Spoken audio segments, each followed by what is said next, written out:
Тогава се появи Асен Василев като промотиран от Румен Радев. Те неща трябва да се напомнят, Така, за да не излезе, че спомняте си после с вас сме господин президент и всички тези корелации между появата на Продължаваме промяната и тогавашния президент Радев.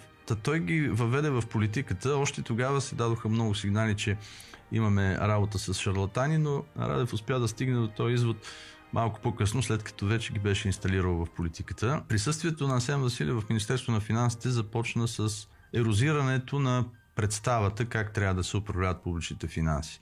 Той виждаше един много нисък държавен дълг като дял от брутния вътрешен продукт и смяташе, че това е безкрайен източник за волунтаристична фискална политика. Тоест може да се вземат повече заедно.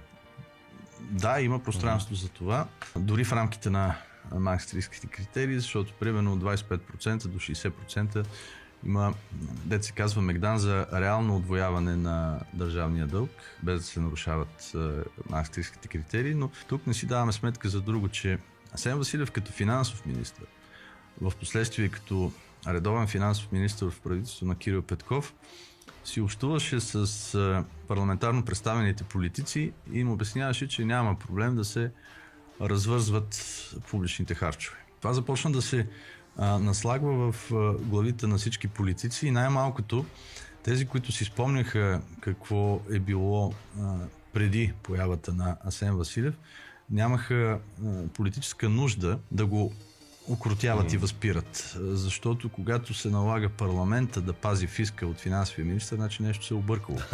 Обикновено е наобратно. Аз си спомням, и има още присъствали на подобни дебати в сегашния и в бъдещия парламент, когато сме водили спорове в пленарна зала за по 1 милион. Сега като влезе бюджет вътре, го прекрояват с стотици милиони, без на никой да без да има дебат.